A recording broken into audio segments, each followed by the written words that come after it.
Saudações, senhoras e senhores, aqui é Diogo Rafael Moreira do site controversiacatólica.com. Com grande alegria estou começando mais um podcast aqui para o canal Controvérsia Católica com a presença do senhor Luciano Takaki. Saudações, Luciano. Saudações, salve Maria. Eu espero hoje dar minha contribuição, né, ao seu apostolado para a maior glória de Deus e contribuir de alguma maneira, né, com a divulgação da nossa posição, da minha atual posição, né? Sim. Já que eu sou um recém-convertido. Claro, eu agradeço a sua presença aqui no nosso canal. Certamente eu penso que o senhor tem uma grande contribuição a nos dar, porque o senhor estava lá do outro lado, não é verdade? Quer dizer, há mais ou menos um ano atrás, o senhor também estava tomando parte aí nesse debate contra o sedevacantismo e como acontece com muitas pessoas, o senhor também sofreu uma evolução no sentido de, enfrentando o problema do sedevacantismo, o senhor percebeu ali os argumentos, que os argumentos fazem sentido, também as fraquezas da posição conhecida como RR, reconhecer e resistir. E eu penso que o senhor, melhor do que ninguém, melhor do que eu até, né, poderá dizer, descrever esse processo, já que no meu caso em particular não foi assim algo tão no sentido de confrontar, de estar dentro de alguma organização, de algum grupo que defende essa posição, né? No meu caso foi a partir de leitura dos argumentos, simplesmente não houve essa controvérsia, por incrível que pareça, né? Não foi num clima de controvérsia, mas no seu caso tem esse aspecto, também no caso de Monsenhor Rodrigo também teve esse aspecto, eu me recordo que ele conta, né, que então, justamente nesses debates aí que ele começou a perceber essa divergência que há entre o posicionamento RR e o posicionamento católico, como sempre foi ensinado pela Igreja. Então, sem mais delongas, então, o senhor pode contar um pouco como foi esse processo, como foi a história da sua, como o senhor colocou, né? Podemos colocar entre aspas, mas é sempre um sentido de crescer no entendimento, na compreensão da situação da crise na Igreja. Como foi esse processo da sua conversão, digamos assim, ao sedevacantismo? Sim, então, eu estava naquela coisa, né, de que, naquele pensamento, Francisco fala um monte de besteira, só que ele ainda é papa, né, entendeu? Como muita gente dentro da resistência pensa, é como se, muita gente ensina que existem duas religiões dentro da mesma estrutura, entendeu, convivendo juntas aí. Sim. Que é a religião católica e a do Vaticano II, entendeu? E o próprio Monsenhor Williamson diz que o Francisco não é católico. Mas continua sendo o Papa de alguma maneira, né? Aí usa aquele argumento que o Papa está com jurisdição precária, magistério liberal... Isso. Sabe, essas coisas aí. Eu estava imbuído desse pensamento, entendeu?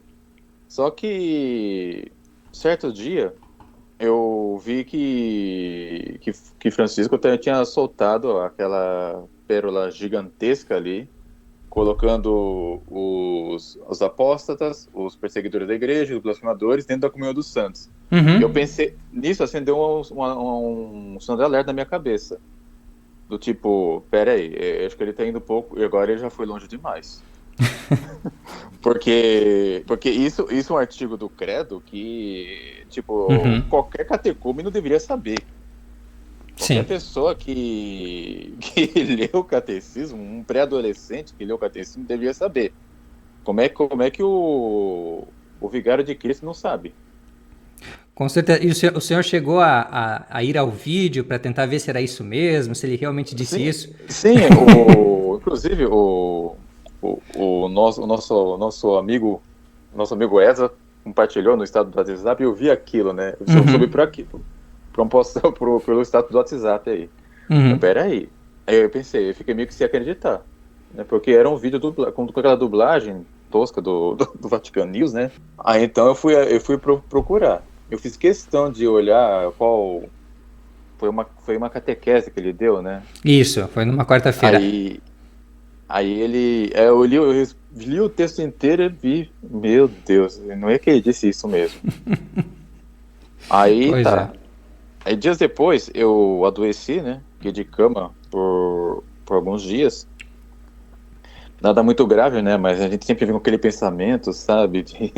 Pô, e se essa doença se desenvolver, se piorar, será Sim. que eu vou ficar quanto tempo assim? E nesse pensamento, tá, junto com um certo temor de Deus, eu pensei, aí eu me veio aquele pensamento, aquelas palavras de Francisco, porque aquilo ali estava cucando na minha cabeça, como é que ele pode dizer isso? Uhum. Porque é um tipo de heresia tão grande, tão escandalosa, que a gente não vê sequer entre conversas privadas, entendeu? Tipo, conversando com amigos, Uhum. católicos simples, né? Mesmo dentro do modernismo, a gente não ouve esse tipo de coisa. Então, eu resolvi investigar. Tá, eu resolvi investigar. E resolvi ler alguns documentos pontifícios. O que mais me chamou a atenção, e o que mais me chama a atenção até hoje, é a Sapientia Christiani, do Com certeza. Leão Uhum. XIII, que diz que o Papa, ele é o intérprete infalível da palavra de Deus e o guia seguro da vida do homem. Quando eu li aquilo, eu pensei, bem, isso não se aplica a Francisco. Exatamente. Exatamente. Colocado em termos mais simples, nós encontramos a mesma doutrina no catecismo da igreja. Né? Em todos os Exato. catecismos da igreja, quer dizer, nós somos católicos justamente porque nós cremos que o Papa ele goza de uma assistência especial do Espírito Santo e que, sendo a infalibilidade do Papa, como ensina o Concílio do Vaticano, uma participação na infalibilidade da própria igreja, o Papa ele não pode errar em fé e moral ensinando a igreja, senão a igreja toda vai atrás dele e está perdida. E nós vemos, no caso de um falso Papa, como é o caso de Bergoglio, como, para todos os efeitos práticos, isso é verdade. Quer dizer, todo mundo segue esse herege, né? Todo mundo segue, julgando que ele é Papa, todos os católicos seguem e acabam caindo nesse erro. Então, assim, essa presunção de que ele é Papa, ela expõe todo mundo que tem uma mentalidade genuinamente católica de estar aí exposto ao quê? Esse pensamento de que todo mundo se salva, de que os apóstolos blasfemadores são membros da igreja, da comunhão dos santos, imagina, isso é algo muito grave, não é? E assim, todo mundo vai nisso aí. Ou então, não aceitando o que ele ensina, mas o reconhecendo como Papa, começa a ter no seu coração e nas suas ações, nas suas palavras e tudo mais, uma mentalidade não católica. Que é essa mentalidade de você rejeitar o Papa, você ter ódio do Papa, você não gostar do Papa, você ignorar o Papa, ele ser um nulo, ele ser um inútil. Então, assim, esse ódio que você tem ao herege do Bergoglio, você acaba transmitindo esse ódio ao papado como tal. Não é? E aí você destrói completamente a Exatamente. devoção católica pelo Papa, né? Que é uma das. Se tem uma coisa distintiva no católico, eu estava falando para uma pessoa esses dias, ela é a devoção ao Papa.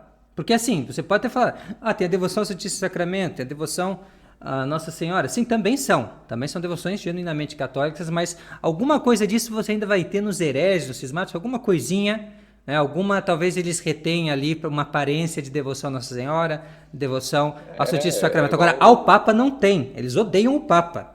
Entendeu? Então, assim, essa mentalidade de odiar o Papa não é católica. E se tem uma coisa católica também, que a gente pode dizer, não, isso é católico, marca registrada, é o ódio à heresia. Né? O ódio à heresia. Tanto que uma das marcas da Igreja Católica, para os seus caluniadores sempre, eles sempre vão falar isso, né? Mas que na verdade é um título de glória da Igreja, é a Inquisição. E sempre vão dizer, olha, a Igreja Católica condenava as pessoas por heresia, não sei o quê. Por quê? Porque o católico odeia heresia. Odeia aquilo que manche a fé. Né? A fé firmada na rocha de São Pedro. Então, amor ao Papa e ódio à heresia. Então, como é que você pode ter numa pessoa essas duas coisas? Quer dizer, ao mesmo tempo você tem um Papa, né? E um herege, quer dizer, você tem um Papa. Então, você não tem como odiar o Papa, mas ao mesmo tempo você não tem como amar a heresia ou um herege. Então você mistura tudo ali, fica uma confusão, você destrói completamente o catolicismo, porque ou você então é devoto ao Bergoglio e a partir daí das suas heresias, ou então você odeia com Bergoglio o papado, entendeu? Então é um negócio que destrói tudo mesmo. E nesses documentos a gente Exato. vê bem isso. Sim, com certeza.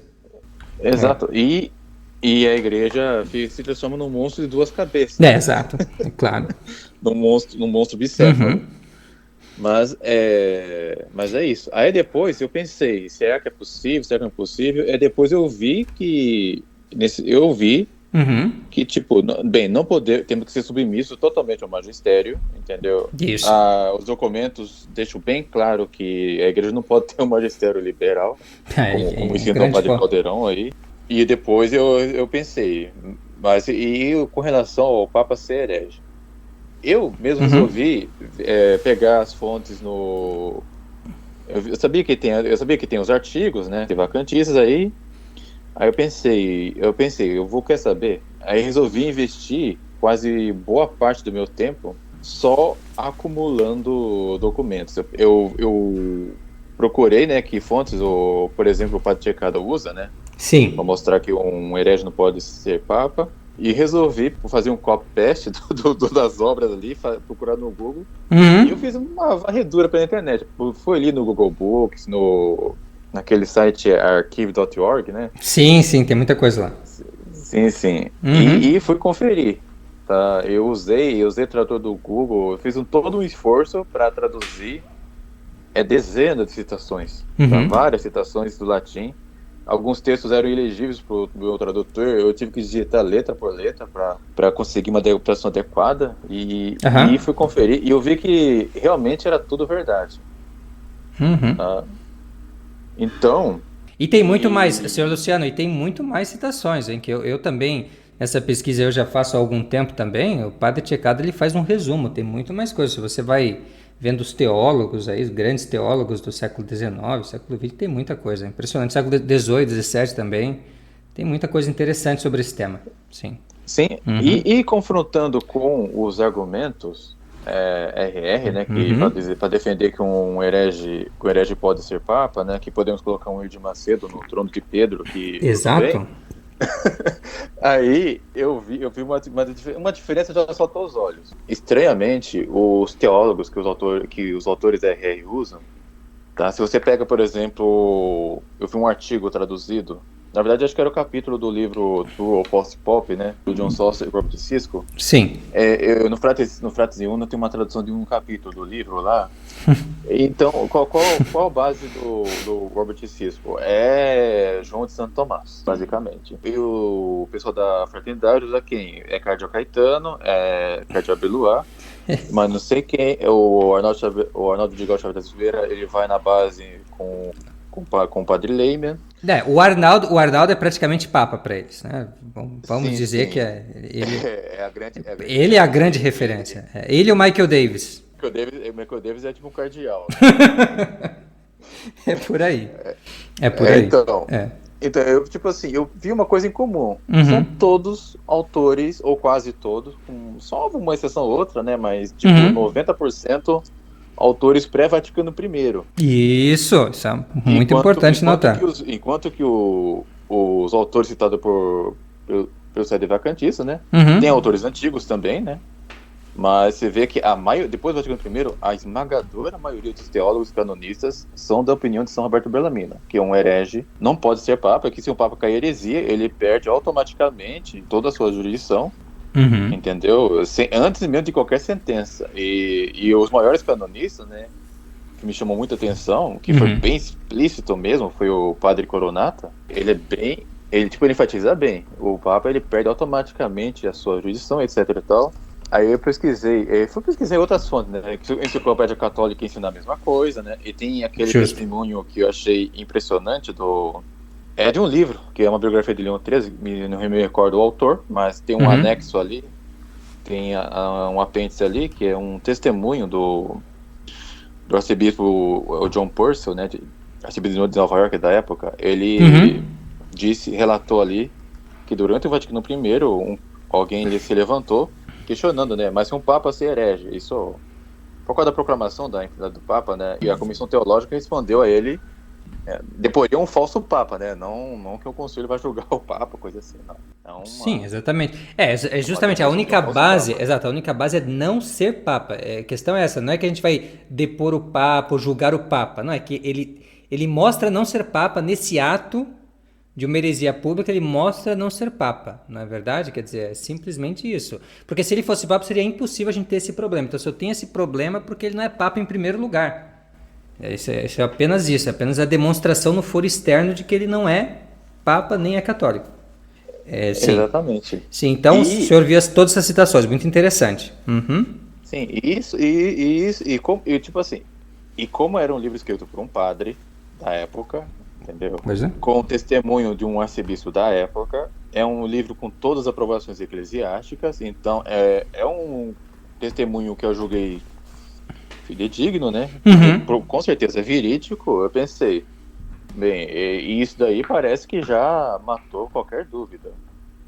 Sim, sim. Tipo, não tem muito o que discutir. Tipo, porque se eu ficar na posição RR, Uhum. eu estarei indo contra a opinião da maioria dos canonistas, a Sim. maioria dos teólogos, contra a opinião de santos doutores da igreja, como o São Roberto Berlamino. Eu tenho o livro aqui, o De Romano Pontífice aqui, da Santo Centro Dom Bosco aqui. Ah, interessante. Aham. Sim, sim, É. tá cheio tá todo grifado ele, inclusive essa parte aí. Uhum. Então, olha, não tenho, não tenho outra conclusão a tirar, a não ser que essa pessoa que agora está ocupando a casa de São Pedro não é Papa. Sim, Agora, claro. agora, agora, se alguém pergunta, tá, mas por que ele continua lá? Bem, é porque, porque os outros que o cercam são iguais a ele, se não piores até. Uhum.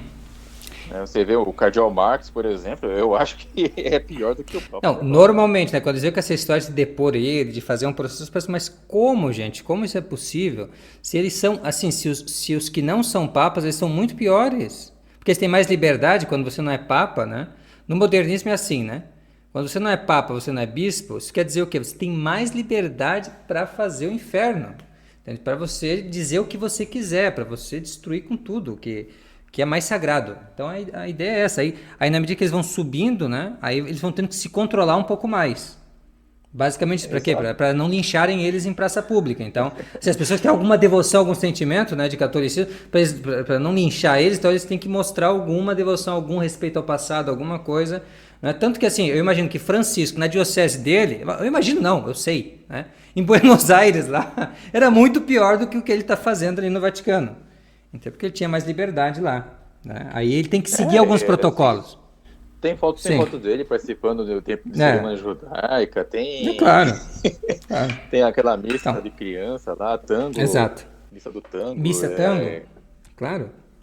É a versão deles de missa afro-brasileira, né? Quer dizer, a gente tem a missa afro, tem a missa crioula, tem essas coisas, né? E eles têm lá a missa tango. Né? E assim vai. Sabe-se lá o que exato. mais. En- Então, Uhum. então, aí depois foi aprofundando meu raciocínio. Tipo, tá, já vi que ele não é papa, né? Então, aí conforme depois que eu compilei todas essas citações aí, Uhum. depois que eu fui me aprofundando, aí já fui entendendo melhor as coisas. Até pouco a pouco eu fui evoluindo, entendeu? Sim. E eu fui percebendo, claro, as fraquezas da posição RR e a inconsistência teológica, porque eu Uhum. vi que os próprios, porque eu não vi nenhum papa, tá? Nenhum papa dizer que pode resistir a um verdadeiro papa, etc. Uhum. E quando o pessoal da RR cita que, olha, santos ensinaram que podemos resistir ao papa, olha, Isso. isso já, tal coisa já aconteceu. Quando você vê ali, ou eles retiram do contexto, Isso. ou são casos muito pontuais, entendeu? Agora, uma resistência sistemática e habitual, a gente só vê no meio RR. Isso De fato. nunca foi ensinado. De fato, no meio RR e antes do meio RR, é bom a gente ressaltar, esse tipo de atitude era a atitude dos católicos liberais, especialmente na França, que não aceitavam os sílabos. Eles não aceitavam os sílabos e depois também não aceitavam a Pascendi.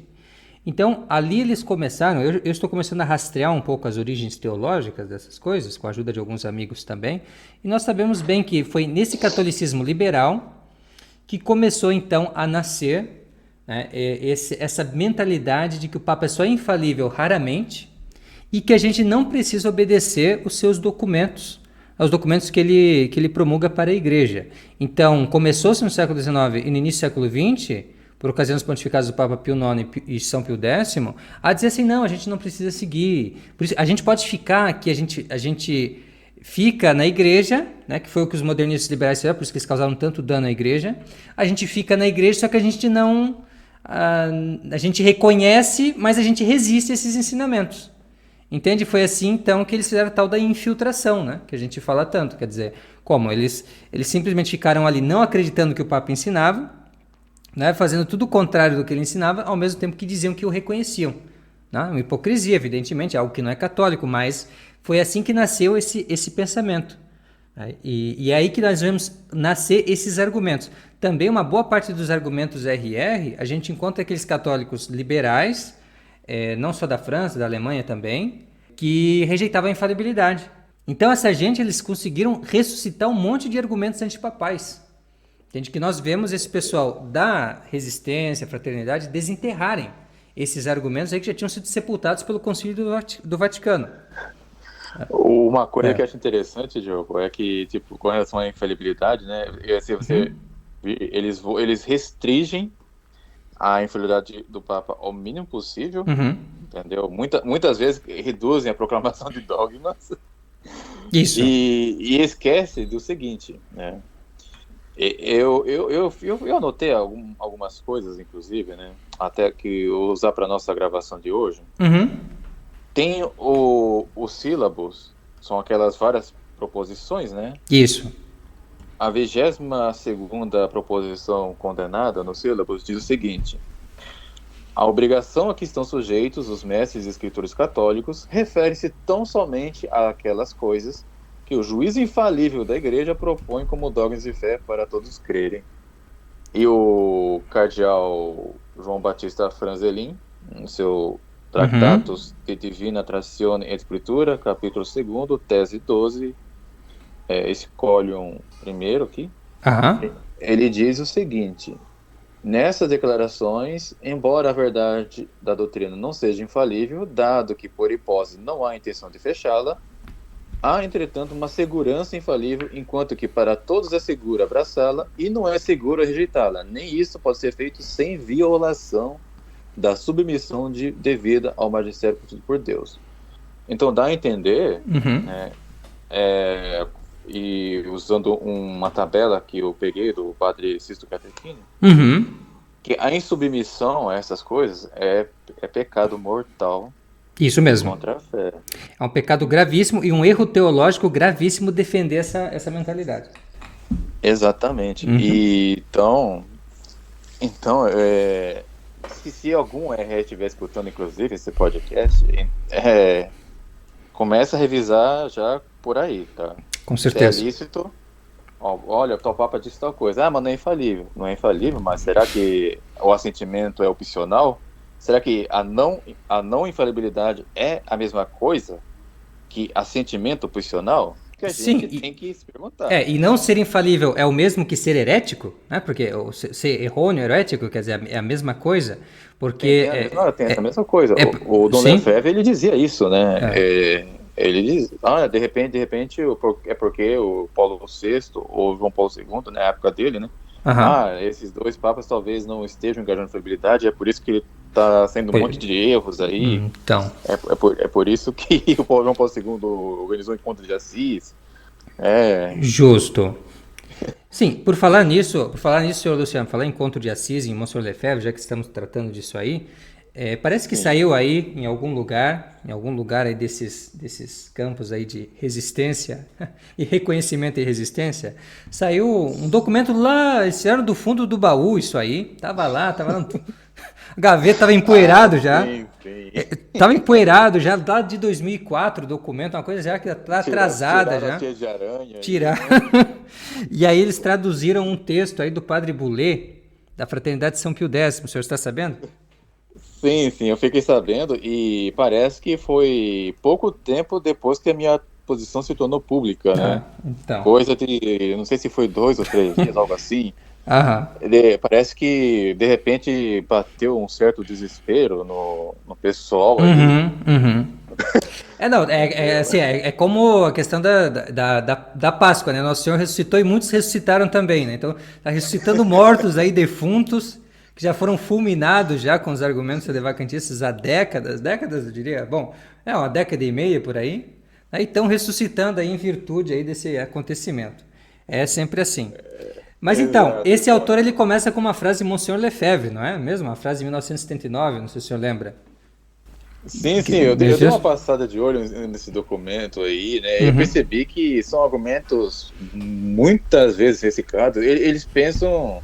É que é assim, né? Eu acabei assumindo uma posição distinta sou um RR, e de repente as pessoas que me conhecem dentro do movimento, com quem eu já conversei, com quem eu junto já debati com série vacantistas, com argumentos que eu já estudei, inclusive ao meu lado eu tenho aqui o do papel ético e a cadeia debaixo do alqueire, o papel ético do professor Carlos Nogueira. Todos nós temos, eu também tenho aqui. Sim. O livro do Candeia debaixo do alqueire do Avocadeirão. Né? É bom lembrar que eu ainda, né, tenho estima pelo professor Carlos Nogueira, né? Eu gosto bastante dele, aprendi muita coisa com ele, mas com relação à questão do papel ético, eu tenho todo o direito de divergir, respeitosamente. Sim. A mesma coisa com o padre Caldeirão, por mais erudito que ele seja, né?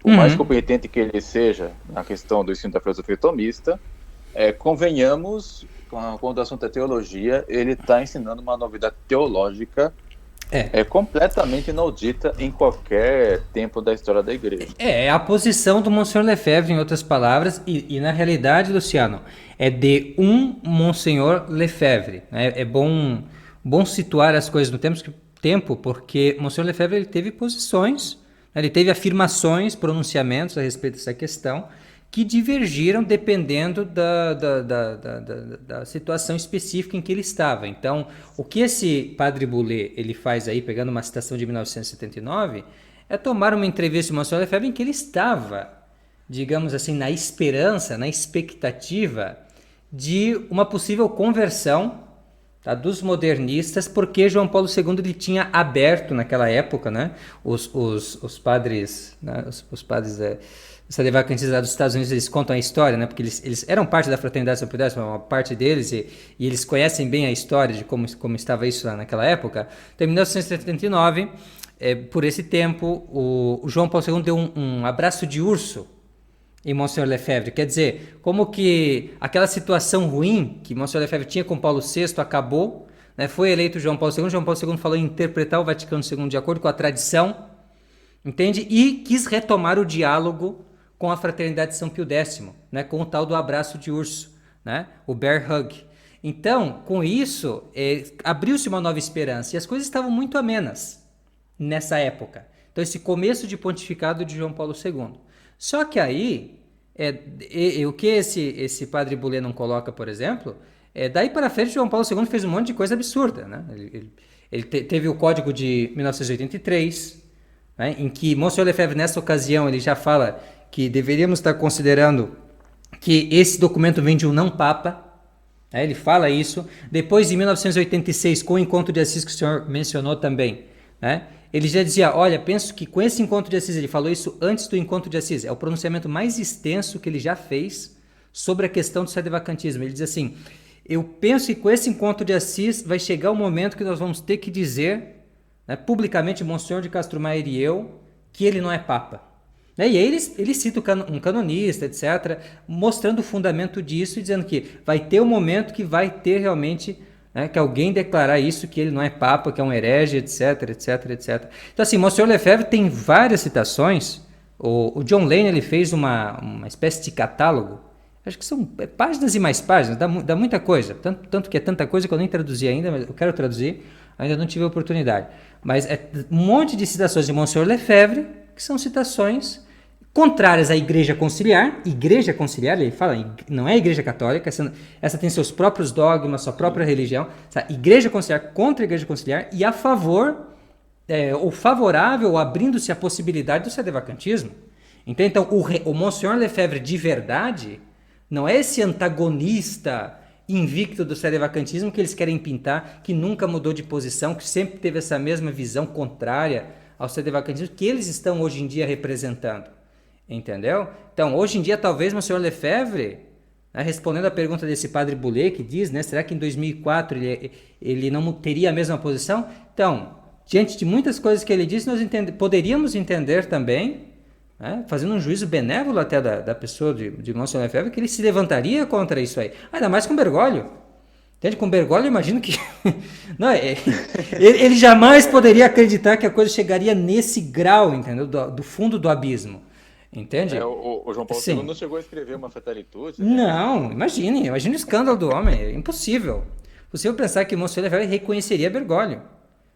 Entendeu? Uma coisa assim que até ofende a memória de Monsenhor Lefebvre pensar isso. Mas esse pessoal aí agora do Brasil, aí traduzindo esse negócio esse artigo aí do Padre Boulay, parece que querem dar a entender isso, né? Trazendo essa figura, essa caricatura de Monsenhor Lefebvre, né? Como sendo invictamente antissede-vacantista, quando a gente sabe que não é por aí. Na verdade, o Padre Checada, inclusive, tem um vídeo que ele fala sobre isso, sim, né? Sim. Monsenhor Lefebvre, sede-vacantista, recomendo a todos aí. Sim. Bem, então, senhor Luciano, o senhor ia contando, então, que também ficou sabendo desse artigo aqui do Padre Boulay. O senhor teria mais alguma observação a fazer sobre esse artigo?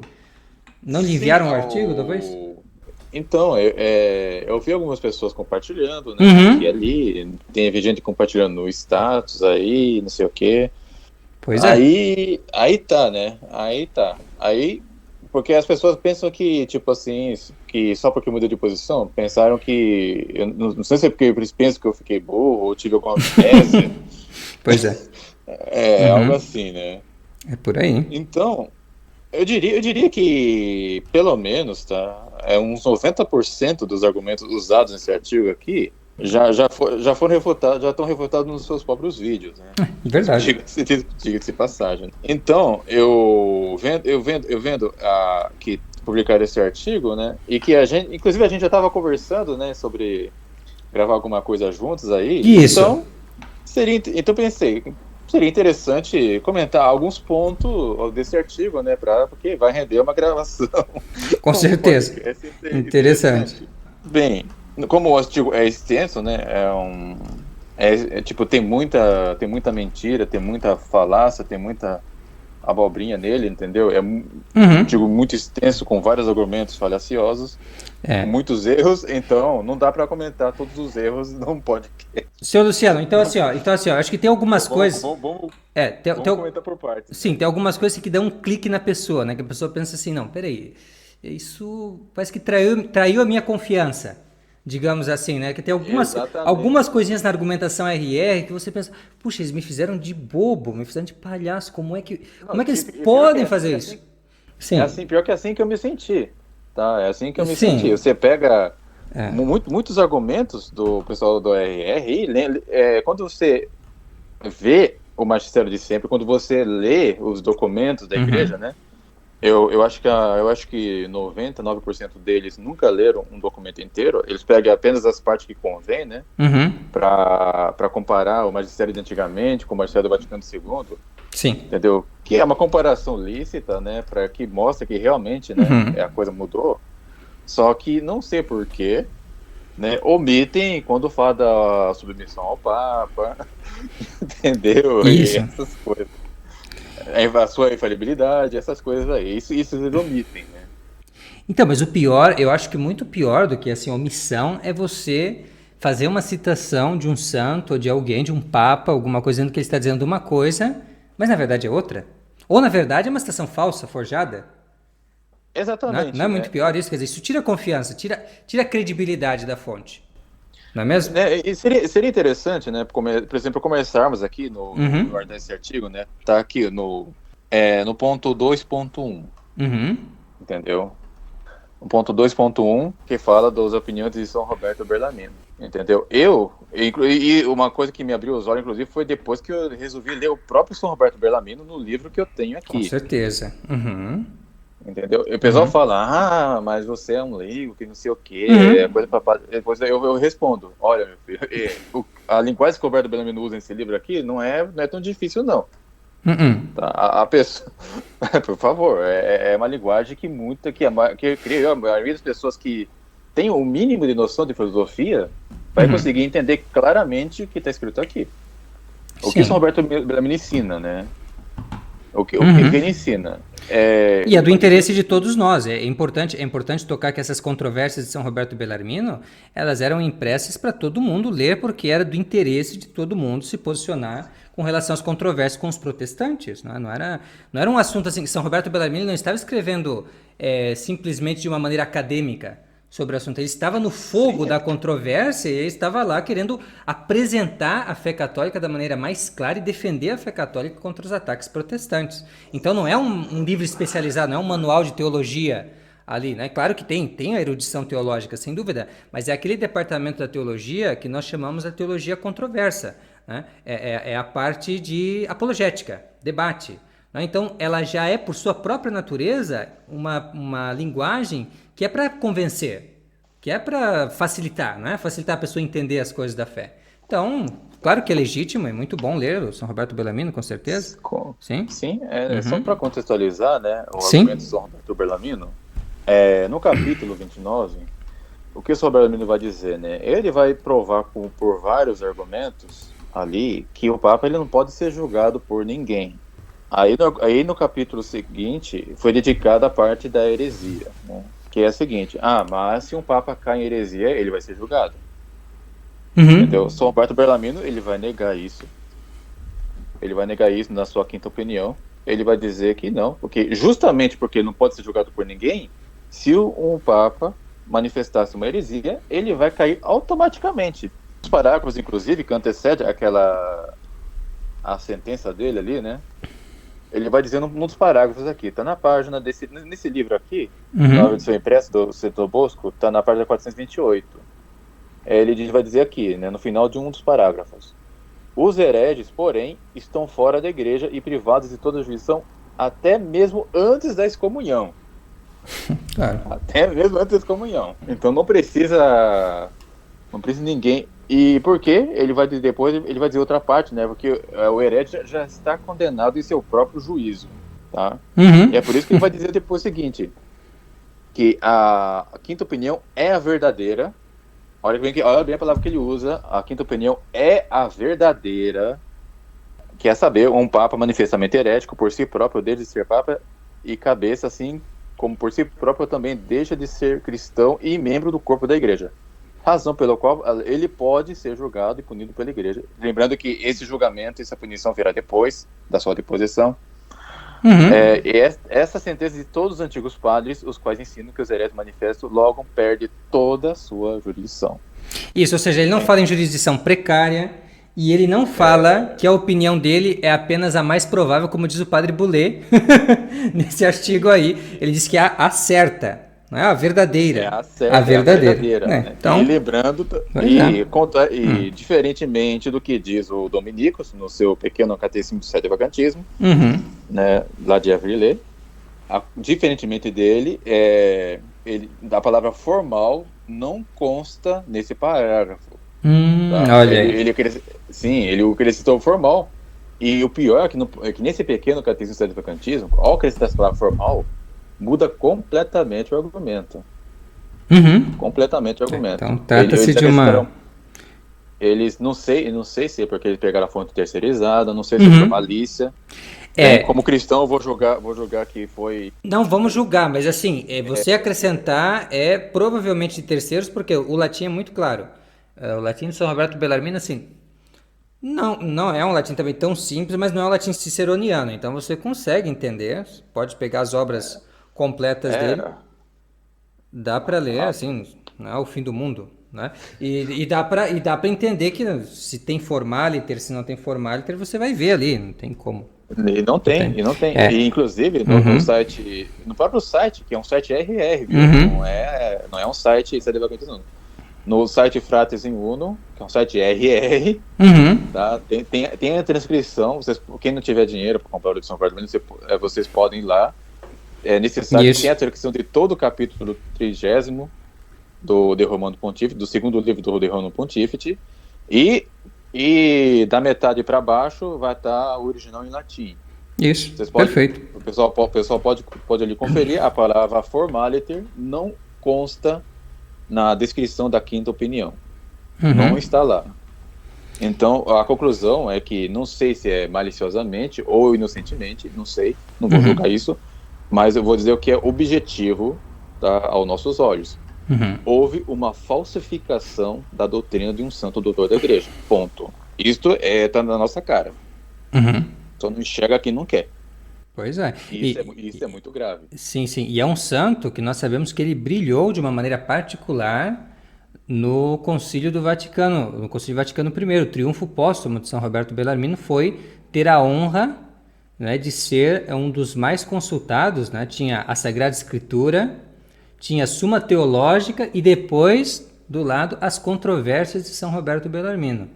Então, para se entender assim, o grau de importância de São Roberto Bellarmino no Concílio Vaticano I, que é reconhecido também pelo Papa Pio XI. O Papa Pio XI ele vai dizer como ele foi importante para os padres conciliares na bula Providentissimus Deus, não confundir com a encíclica de Leão XIII, é a bula de elevação dele a doutor da igreja, né? Se eu não me engano, 1923 por aí, não me lembro agora. Mas nessa bula que ele é elevado a doutor da igreja, ali ele diz isso. Ele diz que o São Roberto Bellarmino, mesmo antes, né? Mesmo antes que muitos filhos da igreja, ele está se referindo a João de São Tomás e tantos outros teólogos, reconhecessem, né, as prerrogativas da Santa Sé, a infalibilidade do Papa principalmente, ele já defendia, São Roberto Bellarmino já defendia a infalibilidade papal. Tem termos, tem conceitos que nós usamos na eclesiologia hoje em dia, que é São Roberto Bellarmino. A definição de igreja que nós usamos, que está lá na Mystic Corporis do Papa Pio XII, é São Roberto Bellarmino. Né? E também a própria noção do papado, a infalibilidade, termo ex cátedra, tudo isso é São Roberto Bellarmino. Então, assim, por que se a gente vai pegar, né, pensadores anteriores ao Concílio do Vaticano que não foram prestigiados no Concílio do Vaticano, como é o caso de São Roberto Bellarmino, que inclusive foi elevado, né? E por isso mesmo se estudou muito São Roberto Bellarmino dali para diante, né? Então é uma coisa que não faz sentido, não está com o sentir da igreja. Você pode dizer assim, essa pessoa ela se diz católica, mas ela não está sentindo com a igreja, não está acompanhando aquilo que a igreja mais encoraja, mais incentiva, mais louva, entende? Então é muito estranho. Não é aquele católico que quer ficar no mínimo para ele continuar ainda se dizendo um membro da igreja. Sim, e aqui eu encorajo a todos, né, que pelo menos os que tiverem, né, uma certa aptidão, né, a leitura, estudos assim, podem ler essa obra sem medo, tá? Você não vai encontrar nenhum igual esses tratados gigantescos em latim, né, com páginas enormes, com 2 colunas. Não é nada disso, tá? É um texto que acredito eu que a maioria dos nossos ouvintes vai conseguir entender bem, entendeu? Sim, muito claro. Mas vamos dar um pequeno salto aqui nesse artigo aí. Sim. E uma coisa que me chamou a atenção, né, é o seguinte, né, com relação ao ponto 3, Papa herege. Um Papa pode ser herege? E esse artigo vai dizer que sim. Tipo, o Concílio Vaticano I foi jogado no lixo aqui, né? Tipo, é óbvio que pode ser herege do seu magistério e tudo mais. Claro, né? Pode ensinar heresia à vontade, né? Pode... O Dom Rodrigo disse, né? Pode colocar um Edir Macedo ali e tá tudo bem. Entendeu? É um negócio meio... Eles vão colocar uma citação, parece que a citação é autêntica mesmo, porém, né, no Papa Adriano VI não disse essa citação que é colocada aqui, né, que diz aqui que se pela Igreja Romana se refere ao seu chefe ou pontífice, não há dúvidas que ele poderia errar até mesmo em matéria relativa à fé. Ele faria isso quando ensinasse heresia por seu próprio juízo ou decreto. Na verdade, muitos romanos pontífices foram hereges, o último deles foi João 22. O artigo vai dizer que quem disse isso foi o Papa, olha bem, o Papa Adriano VI. Exatamente. Só que essa citação ele não escreveu, né, provavelmente pode ser que não, pode ser que sim, né, mas enfim, isso não foi enquanto Papa, mas bem antes dele ser elevado a Papa. Isso, quando ele era Adriano Florencio, quando ele era um teólogo, né, de uma universidade católica, então ele escrevendo na condição de teólogo. Só que o que é interessante nessa apresentação que eles fazem, isso é muito comum nesse trabalho aí, isso afeta a credibilidade do estudo do Padre Boulay, é que ele não dá a referência. Então você precisa, assim, fazer um ato de fé nele, né, que ele está dizendo realmente algo que tem alguma referência, mas você pode muito bem pensar também, se você quiser, porque não tem nenhuma prova, uma prova positiva, não tem nenhuma referência, pode pensar, bom, ele inventou essa frase. Entende? Você pode muito bem legitimamente pensar assim, por quê? Porque se você cita a frase de um Papa e você não cita o documento, a data, onde ele disse isso, entende? É muito complicado de dar fé no que ele diz. Então é muito, Sim. muito difícil isso, e em particular no caso da segunda citação, essa daqui nós verificamos, né, e nós descobrimos que de fato era do Papa Adriano VI enquanto doutor privado, ou seja, ele não é um documento papal, não é um pronunciamento dele enquanto Papa, mas foi na época que ele era professor, e essas discussões a respeito da questão da infalibilidade do Papa, realmente elas eram abertas ainda. Isso foi antes do Concílio Vaticano I que fechou essa questão.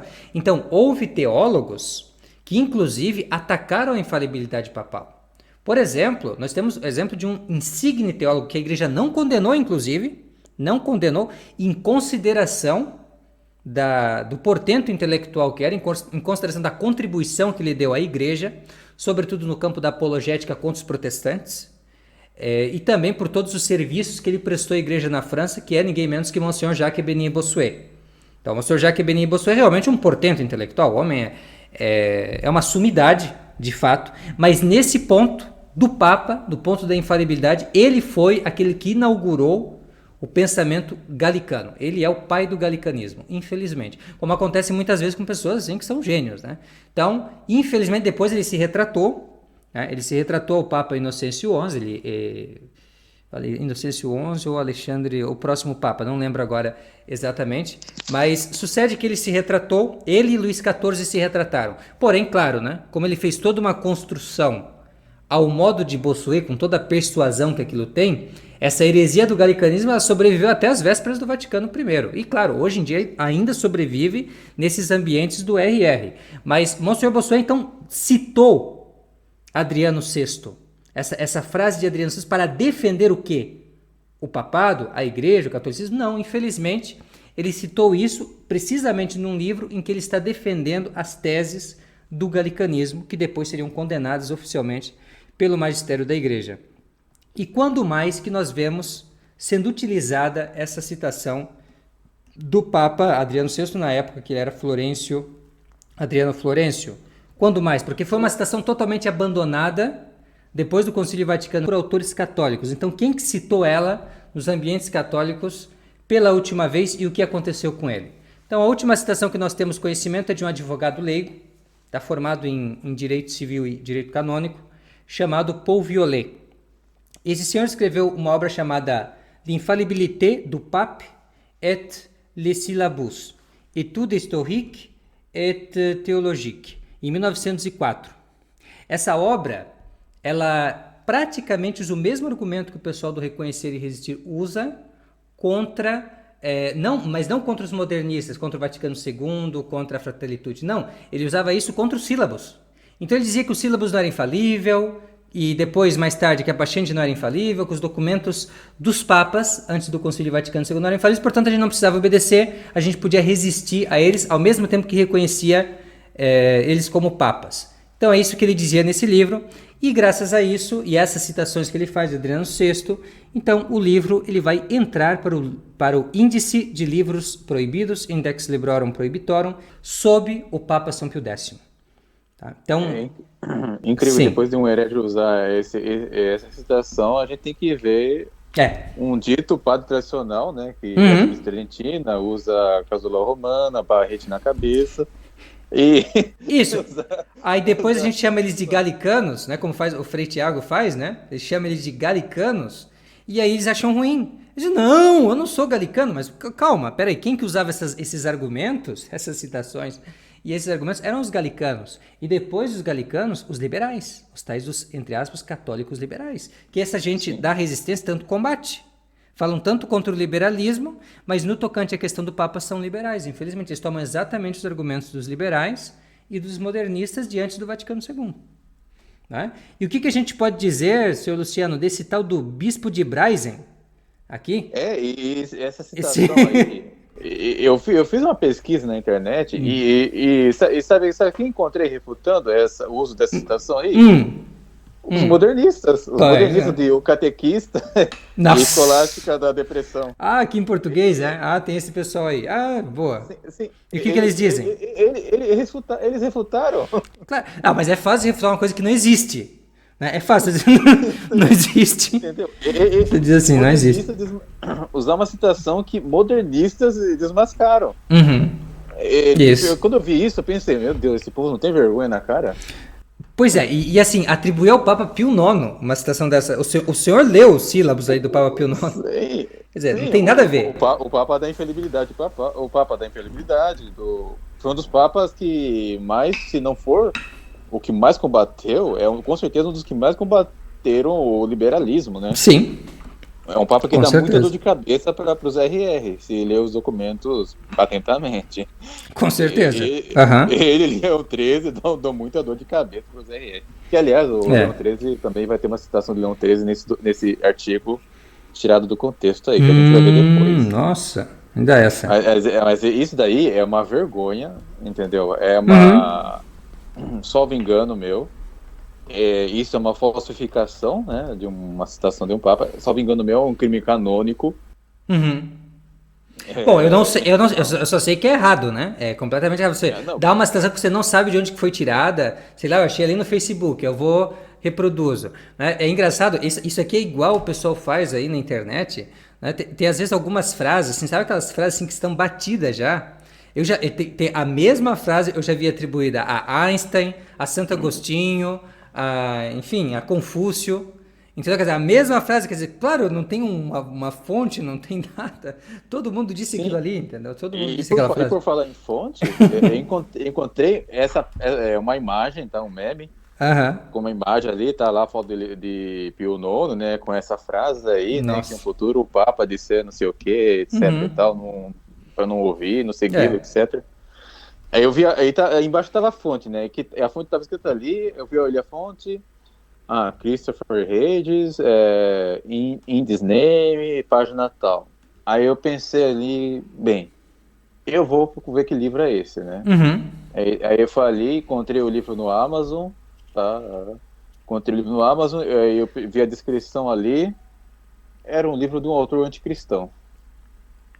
Então... que usando a citação para atacar o próprio papado. Não, então é aquela coisa. Então, dessa citação do Papa Adriano VI também tem uma citação dessa frase atribuída aqui ao Papa Adriano VI por um antipapal também. Quer dizer, claro, por quê? Porque isso aqui é uma frase ótima para você atacar os papas. Mas se você diz, teve vários papas que foram heréticos. Vamos lá, vamos ser razoáveis. Então, teve vários papas que foram heréticos. Não é? Então, assim, não dá para eu acreditar em mais nada que um Papa fala, infelizmente, sobre fé. Se ele pode cometer no seu decreto em alguma coisa sobre fé, então vamos supor que essa afirmação do Papa Adriano VI é dele como Papa, que não é o caso. Mas vamos supor que seja verdade, que seja dele como Papa. Então, pode ser errado, pode ser heresia o que ele está dizendo. Então, por que eu vou acreditar? Entende? Se o Papa ele pode dizer um erro, por exemplo, Pio IX, então, por que o que Pio IX está dizendo nessa frase não é um erro também? O que garante? O que garante que não seja uma heresia? O que garante que, então, eu não devo seguir o Papa Pio IX? No que ele está dizendo, já que ele pode estar dizendo alguma coisa errada, então se torna uma coisa insustentável. Resumindo, né? Depois de tudo isso, tipo, então para que ser católico? Exatamente. Vamos virar protestante. Claro, qual é a regra da fé? Que a grande discussão com os protestantes foi essa. Né? Na época do São Roberto Bellarmino, São Francisco de Sales e todos os mais. Qual que é a regra da fé? A regra da fé é o quê? É a Bíblia, é a tradição ou é o magistério da igreja? Aí se deixou muito claro que a regra da fé, a regra próxima da fé para nós, para a gente interpretar a tradição e a escritura, é o magistério da igreja. Então, a nossa regra como católico é o magistério, e pronto. E é a partir daí que eu vou entender a Bíblia e a tradição. É uma questão resolvida. Então, esse artigo, no ponto 6 aqui, ele vai dizer que, resumidamente, vai dizer que nós somos cismáticos. E que exemplo ele vai dar? Ele vai falar que sedevacantistas vão criar os seus próprios papas, né? Tá se referindo aos conclavistas. Aí já não são sedevacantistas. Aí já é um problema. O primeiro exemplo que ele cita é o mais desonesto possível, né? O papado de Troia. Pois é, Curioso que para Mar de Troia, eles reconheceram o João 23 e Paulo VI como Papa, pois é. Então, e eles esperaram Paulo VI morrer para imediatamente eleger o Papa deles. Aí uhum. pergunto, cadê o sedevacantismo aí? Ah, não, e eles tinham toda essa questão de misticismo. Era toda uma loucura aquilo lá, né? Tinha todo esse falso misticismo, visões de Nossa Senhora. Quer dizer, é um caso assim que não tem nada a ver com uma posição teológica fundamentada em magistério da igreja. Não, era uma coisa baseada em revelação imediata. É um negócio bem esquisito. E depois, como o artigo é muito extenso, né, ele vai falar da desolação intelectual do sedevacantismo, que Nossa. vai dizer que nós temos inquietações, né? Que, Não dorme a noite tipo, direito, toma remédio. tipo, quem sabe se o João Paulo II é Papa, na época que foi escrito João Paulo II, quem sabe Uhum. se é verdade, não sei o quê. Uhum.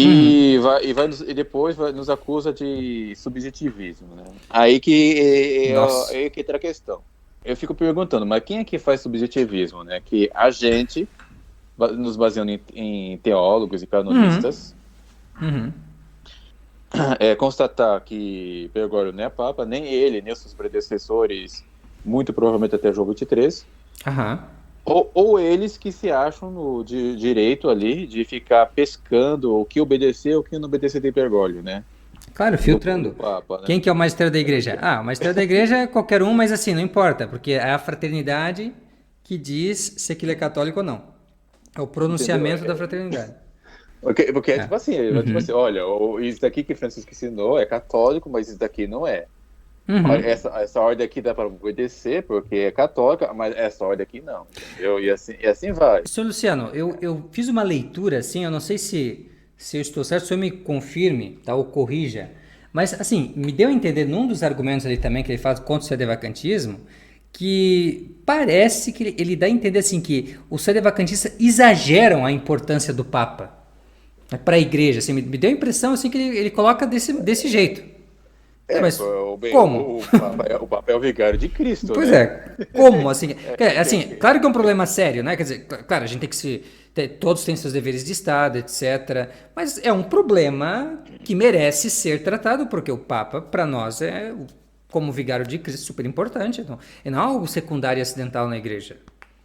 Não é? é, bom, Então, é importante, a questão do Papa é importante. e basta ler o que diz o Concílio Vaticano I, né? Uhum. Porque, deixa eu ver aqui. Ah, aqui, tá aqui. Aqui, Concílio Vaticano I, né? Tá ali na seção quarta, né? Constituição Pastor Pastor Eternos. Eternos. Uhum. E aqui no capítulo terceiro vai ter o cânon que vai dizer assim: se, pois, alguém disser que ao Romano Pontífice cabe apenas o ofício de inspeção de jurisdição, mas não o pleno e supremo poder de jurisdição Uhum. sobre toda a igreja, não só nas coisas referentes à fé e aos costumes, mas também ao que se refere à disciplina e ao governo da igreja, esperada por todo mundo, ou disser que só gosta da parte principal desse supremo poder e não de toda a sua plenitude, ou disser que seu poder não é ordinário e imediato, quer sobre todas e cada uma das igrejas, quer sobre todos e cada um dos pastores fiéis, seja excomungado. Então, o pessoal que fala em jurisdição precária, né, Já eu gostaria foi. de saber como, Morreu. como eles aplicam isso. Acabou. Ah, Acabou, acabou. então é de máxima importância saber se Francisco é Papa ou não, porque se ele é Uhum. Papa, ele tem todo esse poder aí. Exatamente. Eu já vi Uma muita questão de gente querendo coerência. fazer. Uhum. Sim, eu já vi gente fazendo uma espécie que fazem uma certa de restrição mental, né? De tipo, ter um padre RR como diretor espiritual e, e sujeitar a obediência a ele, entendeu? Uhum. Para camuflar a desobediência habitual ao Papa. Mas eu já digo aqui que isso não funciona, tá? Porque o poder do Papa é superior ao diretor espiritual. Só avisando. Uhum. Claro, com certeza. Então, porque o poder do Papa, aí diz, é supremo sobre cada um dos fiéis, de maneira imediata. Ou seja, não tem Uhum. ninguém entre o Papa e o fiel. O É, poder dele é inclusive, supremo. inclusive tem uma proposição de um tal de Molinos, não Molina, Molinos mesmo. Molinos, que foi condenado por o Papa Alexandre VIII, se não me engano, não me lembro exatamente, mas está no Denzinger, é que justamente ele vai condenar essa afirmação de que a igreja ela não pode se envolver em questões espirituais e tal, né, em questão com o diretor espiritual, essas coisas, isso foi condenado pela igreja já, isso é formalmente condenado. Tá? Contra a disciplina eclesiástica, essa afirmação. Isso é uma afirmação que não se pode manter aqui. Isso que o senhor colocou aí, né? Eu tenho um diretor espiritual, daí os superiores não podem se envolver nisso. Não, nada a ver. Nada a ver, eles podem sim. Pode, tudo poder. É uma afirmação condenada. Sim. Se o Papa ordenar A e o diretor espiritual B, o fiel tem que fazer o A. O A. Então, não tem essa conversa, não. Então, a saber quem... Então, esse argumento de que não podemos saber quem é o Papa, se o Francisco é Papa não é importância, então, vamos seguir nossa vida. Tem que responder essa questão. Tem que responder essa questão. E tem uma outra coisa também, porque no que está definido no Vaticano I, a gente sabe que a infalibilidade do Papa é uma consequência da infalibilidade da Igreja. Isso está claríssimo no documento da Pastor Aeternus. Então, assim, o Papa é infalível porque a Igreja é infalível. Então, a Igreja não pode ensinar o erro para os fiéis. A Igreja não pode ensinar uma heresia para os fiéis. A igreja não pode pedir para se fazer uma coisa errada, uma coisa que seja um pecado mortal, um pecado grave.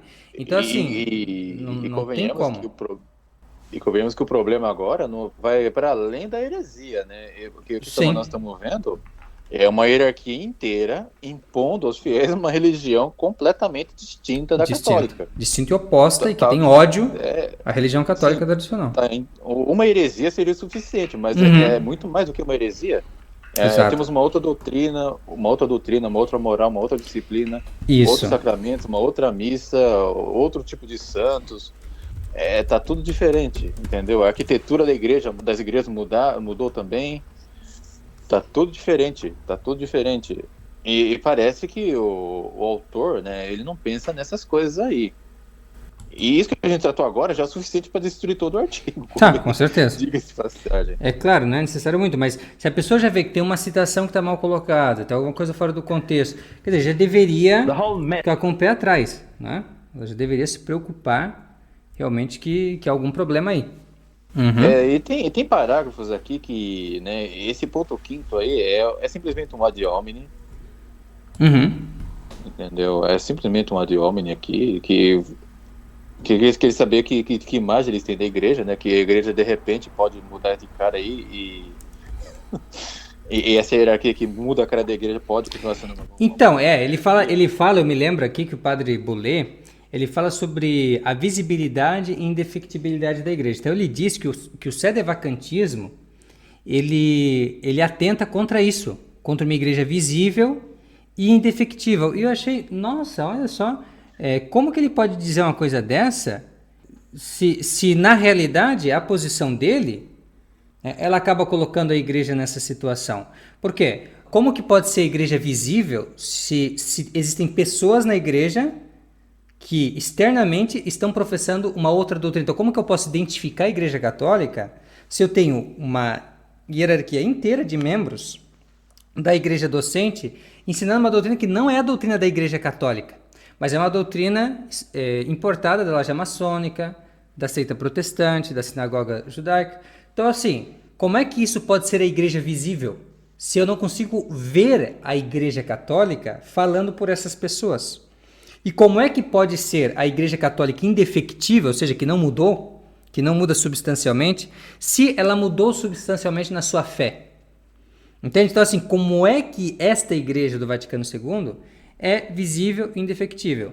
E aí o Padre Boulay vai dizer, não, mas são vocês que atentam contra a visibilidade da Igreja quando dizem que a Igreja está sem cabeça, está sem o Papa. E aí é muito fácil de responder. Como se fosse impossível isso acontecer. Pois é muito fácil de responder, porque assim...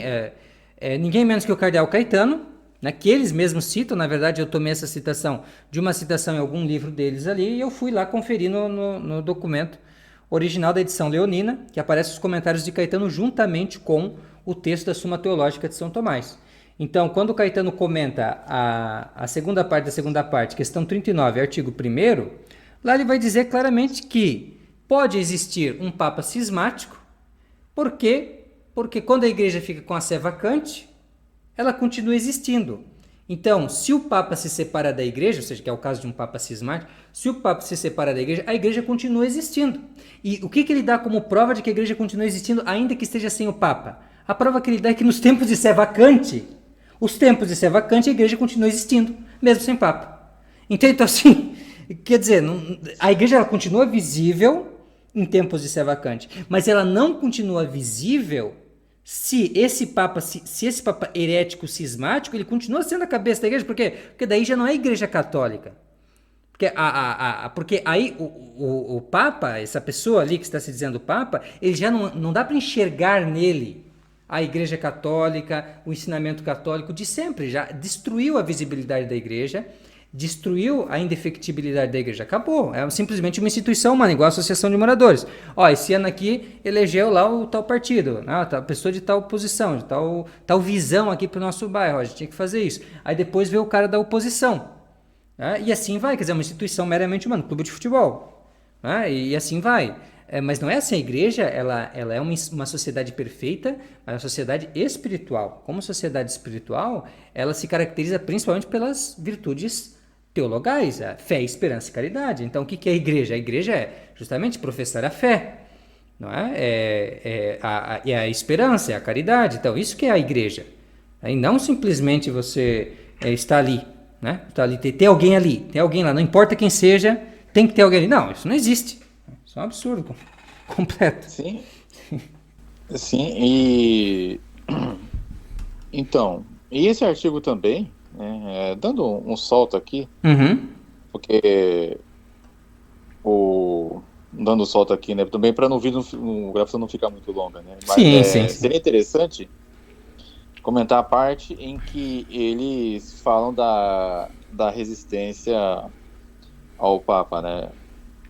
Primeiro eles vão tirar a citação de Santo Tomás de Aquino, da Suma Teológica, fora de contexto, né? Claro, porque eles são mestres nisso, né? Pois é. Eles vão dizer aqui, ó, que Santo Tomás escreveu aqui, né, na resposta à segunda objeção, secunda, questão 33, artigo 4, né? Resposta à segunda objeção. Deve-se observar, no entanto, se a fé está em perigo, que o indivíduo pode censurar publicamente um prelado, já que Paulo, que estava sujeito a Pedro, o repreendeu publicamente pelo perigo iminente de escândalo sobre a fé, como diz a glosa de Agostinho sobre Gálatas, capítulo 2, versículo 11. Pedro deu exemplo aos superiores e em algum momento eles se desviaram do caminho certo e não devem desprezar a reprovação desses justos. O negócio é o seguinte, né? Essa resistência de São Paulo a São Pedro aí, o São Pedro ele não fez um exercício magisterial e nem disciplinar aqui. Escândalo, né? Escândalo concernente à fé. Foi um problema de conduta, né? Que pode colocar a fé dos outros em perigo, mas não por causa do seu magistério. Exato. Como eles pretendem aqui. Claro, é completamente diferente. É uma situação de conduta, é uma situação de conduta, de ação que pode levar as pessoas a um escândalo, né? Então, isso aí é uma coisa. Agora, você dizer que então, São Pedro ensinou algo errado no magistério, aí São Paulo corrigiu o magistério dele? Claro que não, né? Não parece que não, nesses casos, assim, vamos supor que uma coisa dessa acontecesse, São Pedro dissesse uma heresia, né, condenado pelo próprio São Pedro, porque né, naquela época só tinha um Papa, então houve um decreto ali, infalível, no Concílio de Jerusalém, né, magistério de São Pedro. Então, São Pedro determinou ali, com os demais, né, que então não era necessário mais a observância da lei judaica por parte dos gentios. E aí São Pedro, de repente, lá em Antioquia, resolveu ensinar o contrário, dizer não. Na verdade, essa não é a doutrina do Evangelho. A doutrina do Evangelho é que os antioquianos aqui, vindos da gentilidade, eles têm que observar assim, olha eu aqui, tem que observar igual a mim aqui, tem que fazer isso, isso, isso. Bem, se São Pedro tivesse dito isso, São Paulo deu a resposta no capítulo 1º, não no capítulo 2º. A resposta não é correção fraterna. A resposta é assim, se alguém, né, ainda que um anjo, né, se eu mesmo, né, um apóstolo, ou um anjo do céu, disser uma doutrina diferente desta que eu vos anunciei, que seja anátema. Está excomungado, fora da igreja, acabou. E é bom Então, lembrar que o apóstolo, além da infalibilidade, eles gozavam da inerrância também, porque eles eram autores sagrados. ao menos em compor os livros eram inerrantes, ao menos. Sim, ao menos isso. Né? Sim, tem essa. Aí, não sei se é cinismo do autor, não sei, mas a citação seguinte é de São Roberto Bellarmino, de Romano Pontífice, livro 2, capítulo 29. É curioso isso, né? Porque eles vão citar que é a lista, do Romano Pontífice, etc. Só que, sendo que no capítulo 30, o São Roberto Bellarmino diz que o Papa herético é deposto automaticamente. E agora? Eu, sinceramente, eu não sei qual é a dele aqui. Fica um negócio confuso, né? Para quem leu a obra de São Roberto Bellarmino, né? Eu mesmo fiz isso e eu mesmo constatei esse erro aqui. Como é que ele tem coragem de fazer isso? É sério. Então, é porque assim, ó, eu vou explicar pro senhor, tá? Eu não tenho tanto afeição, assim, nenhum apego a essas pessoas individualmente, então eu posso falar certas coisas que... Eu sou leigo também, então eu tenho uma certa liberdade aqui nesse ponto. Então é o seguinte, ó, é que na verdade, o manda-chuva deles, tá? Quem realmente é o mastermind, a pessoa que domina eles desde os anos 70 em questão de posição sobre a crise na igreja é o Xavier da Silveira, tá? Que das duas uma. Ou Xavier da Silveira era um laranja, tá? Então tem essa terminologia, ele era um laranja para Monsenhor Lefebvre e Dom Antônio de Castro Maia. Sabe quando você tem assim, você coloca a empresa no nome de uma outra pessoa para você não se responsabilizar por aquilo? Então, a gente chama isso de laranja. Eu não sei se vocês estão familiarizados. Então, assim, você pega um qualquer aí, tá? Você pega o caseiro, né? Ou qualquer pessoa que trabalha para você, um conhecido, um parente, e você diz, você vai assinar as coisas aí na empresa, tá? Mas quem manda sou eu. Você só assina os documentos, passa as coisas para frente. Então, esse é o tal do laranja aqui no Brasil, né? Talvez ou pessoas de outros lugares aí no Japão, onde o senhor está, ou então em Portugal não vão entender. Então, laranja é isso. Então, ou o Xavier da Silveira, ele é um laranja, tá? Para Dom Antônio de Castro Maia e Monsenhor Lefebvre, ou seja, ele simplesmente colocou o nome dele ali, e esses escritos, na realidade, a gente deveria mais bem atribuir a esses dois prelados, certo? Porque até assim, faz um pouco de sentido, porque o que levaria a padres ficarem citando isso aí o tempo todo, o que levaria Monsenhor Lefebvre a elogiar a obra de um leigo, sendo assim, que naquela época havia vários grandes teólogos que poderiam se pronunciar sobre alguma coisa. Então, assim, que sentido que tem nisso? Não é uma vergonha? Quer dizer, você tem um monte de padres que são formados em teologia, em gregoriano, em lateranense, inclusive alguns aí que davam aula em Econa e tal, e ninguém se pronuncia sobre a questão do papel. É somente um obscuro desconhecido, tá? Um obscuro desconhecido lá do Brasil, aqui do Brasil, tá? Falando aqui, né, de onde eu estou, aqui do Brasil, lá em São Paulo, vai fazer uma publicação sobre isso, citando 136 teólogos, alguma coisa assim. Entendeu? Quer dizer, de onde que ele viu isso? Como é que ele tinha isso na casa dele? O senhor conhece algum leigo que tem 136 teólogos para consultar, assim? Ou na biblioteca, não sei, mas assim, sabe? É que não é uma questão de que ele não possa saber fazer isso, mas é uma coisa que você não tem à disposição, assim, sabe? Não é, você precisou passar por um seminário, alguma coisa para você ter noção desses autores, entende? Ter alguma propriedade nisso. Não é uma coisa assim que vem de repente e você sabe. Então, ou esse Xavier da Silveira, primeira hipótese, tá? Eu estou enfrentando isso como uma hipótese, embora eu acho que o mais provável é isso mesmo. Ele era um laranja e esse pessoal está o tempo todo aí citando esse leigo como se fosse um papa, tá bem? Então, tem essa possibilidade, porque na verdade eles estão citando Monsenhor Lefebvre e Dom Antônio de Castro Maia, ou seja, estão se citando a si mesmos, em outras palavras. Detalhe que sim. Dom Lefebvre e Dom Antônio de Castro Maia, eles tinham competência, né, para fazer um trabalho poderiam fazer um trabalho desse perfeitamente bem. Só que é claro, né? Claro que isso foi nos anos 70, então eu acredito que eles melhoraram muito, tanto o Monsenhor Lefebvre quanto o Dom Antônio de Castro Maia, especialmente o Dom Antônio de Castro Maia, que a gente conhece melhor que aqui do Brasil.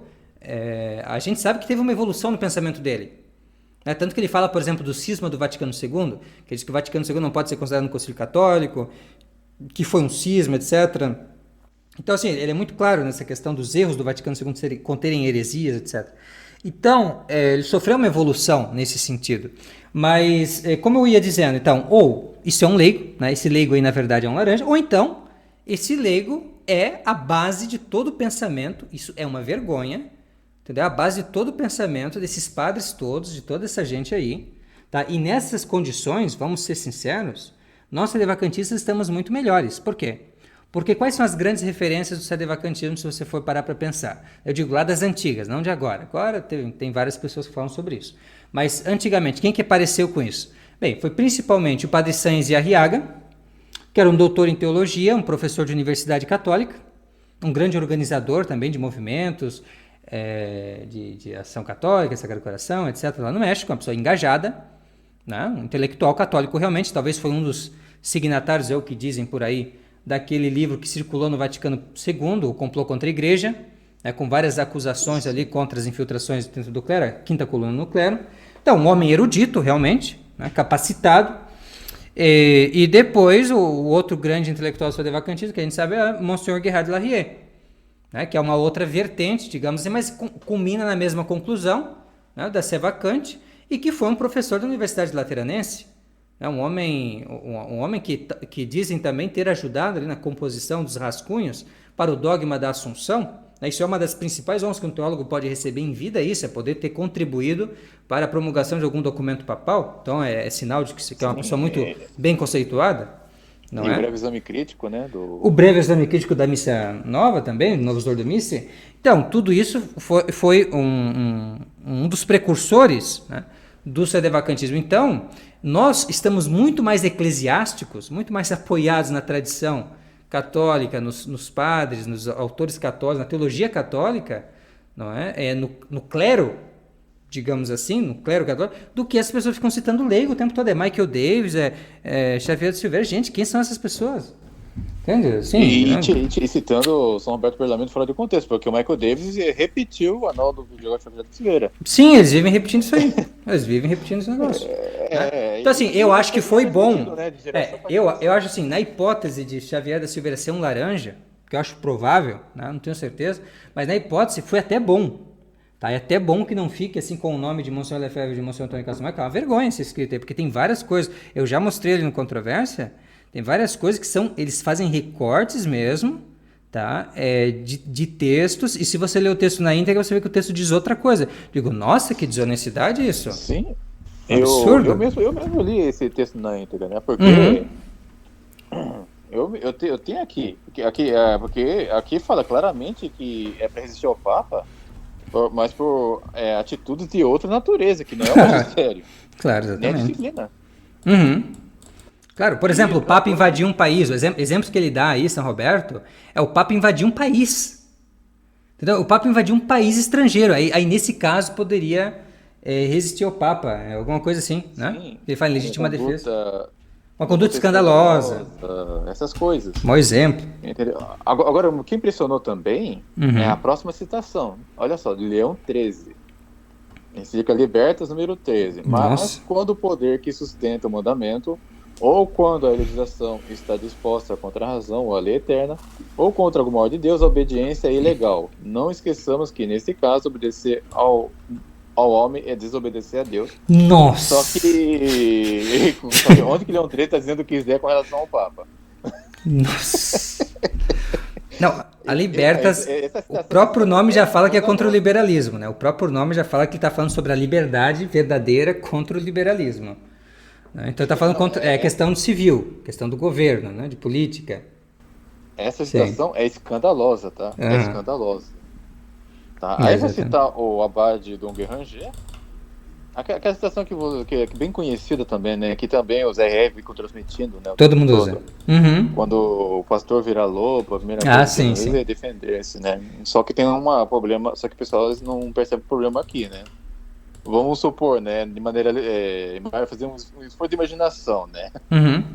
Que ao pé da letra, literalmente, realmente, o pastor muda a sua natureza e se converte em um lobo. Eu acho que já deixou de ser pastor. Óbvio. Então. Só exercício de imaginação. Imagine só, um pastor que de repente vira lobo para devorar as ovelhas e o pessoal vai reconhecer o lobo como pastor ainda. Então, uma vez o padre Paulo Ricardo citou essa passagem de Dom Guéranger, uma vez ele citou isso, aí me mandaram um vídeo dele, numa das homilias dele, que ele fala sobre isso, Aí disseram assim, olha só, Padre Paulo Ricardo, você é devacantista. É porque dizer uma coisa dessa é praticamente dizer que você é devacantista, é a mesma coisa. Há uma citação, você é devacantista. Você dizer que o pastor virou lobo, acabou. Quer dizer, você já entendeu que ele é um herege manifesto. Já não é mais pastor, deixou de ser pastor. Exato. Porque nessa analogia aí, estamos vendo uma mudança de natureza já. Então, já deixou de ser. Exatamente. Né? Depois, claro, né, a última citação, para fechar com chave de ouro, tinha que ser do Marcel Lefebvre. Opa. Entendeu? Ele vai dizer assim, ó, nenhuma autoridade, mesmo da mais alta hierarquia, pode nos obrigar a abandonar a fé, abandonar ou desvalorizar a nossa fé católica, que tem sido claramente expresso e professado pelo magistério da Igreja há 19 séculos. Mas ainda que de nós, um anjo baixado do céu, vos pregue um outro evangelho, além do que vos pregamos, seja anátema.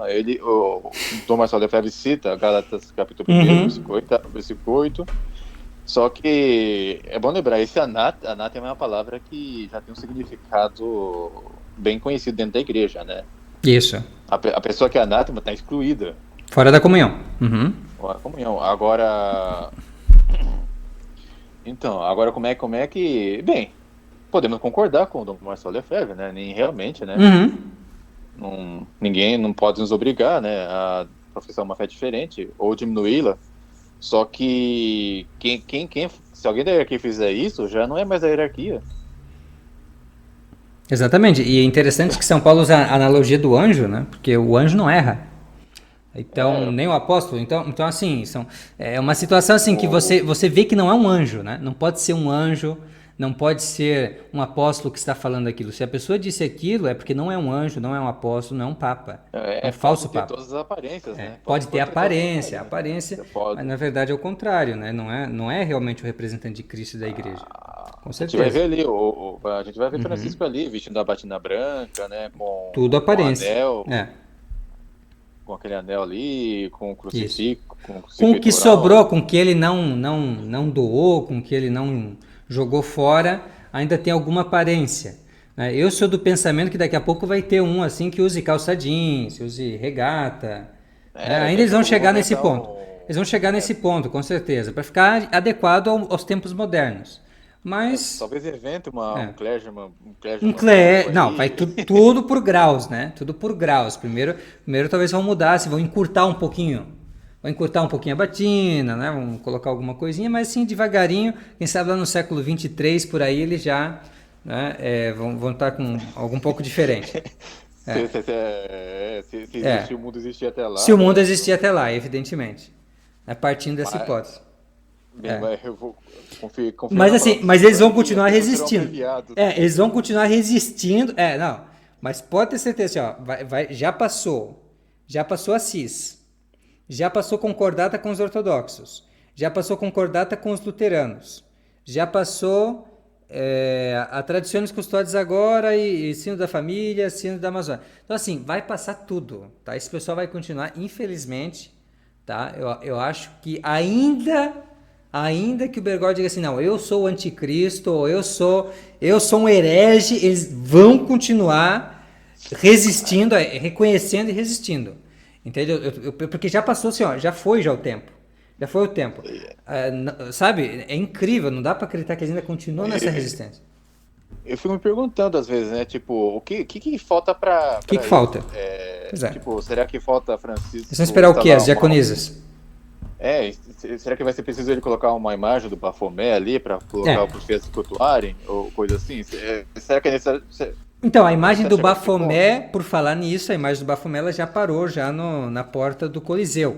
É claro que o Coliseu ali não é a administração do Vaticano, mas esteve ali, ficou ali no Coliseu o Bafomé, né, numa exposição. Pode deslocar ali pra fazer e a porta do inferno também, ficou praticamente ali no Quirinale, que era onde antigamente era o Palácio do Papa, onde havia o governo, dos Estados Papais. Então, ali eles colocaram a porta do inferno, né?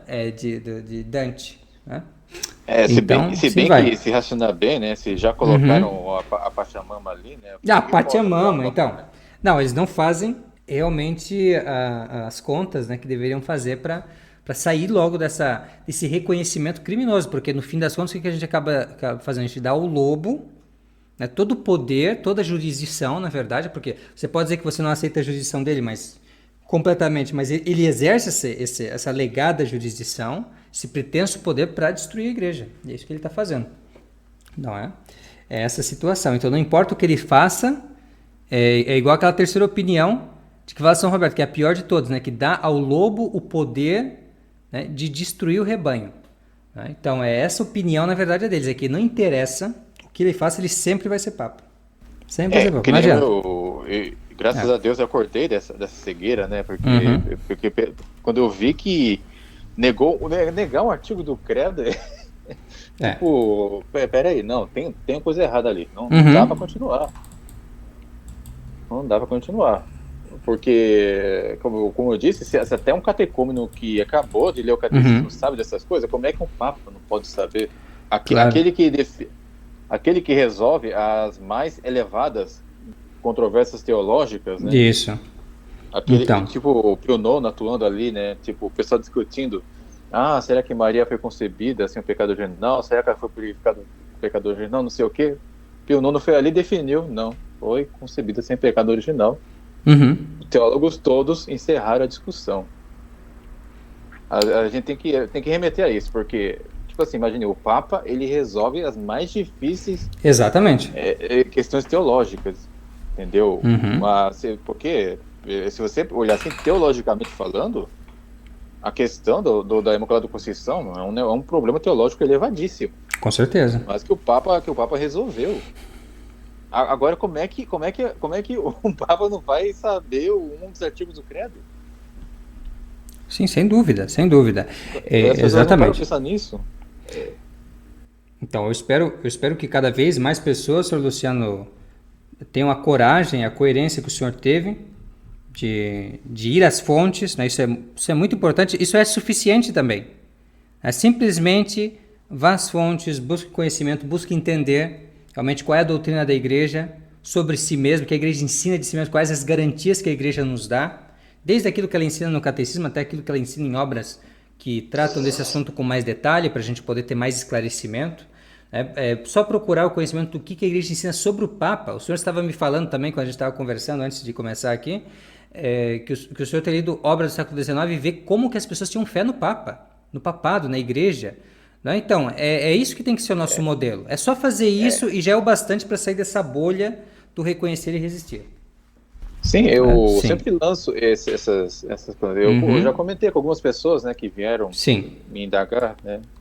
Pessoas do movimento RR mesmo, né, que respeitosamente vieram até a mim, né? Pô, mas por quê? Não sei o quê. Eu falei para as pessoas, olha, a questão é a seguinte, a primeira coisa que me fez me converter, não dá para resistir ao Papa como tipo, vocês fazem aí, entendeu? Isso é condenado já.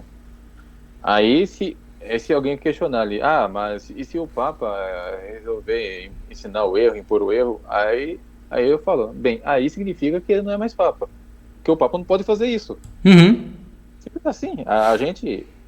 Porque se você analisar, entendeu? O pessoal fala que isso é um problema para teólogos, tem que esperar os cardeais se reunirem para julgar, tem que esperar os bispos se reunirem para julgar. Não adianta. Não vai adiantar nada. Não vai adiantar nada. A questão é a seguinte, quem está no movimento RR, entendeu? Uma coisa temos que admitir, eles já deram um passo adiante. Porque se eles adotaram essa posição, é porque eles já viram que tem coisa errada no modernismo aí.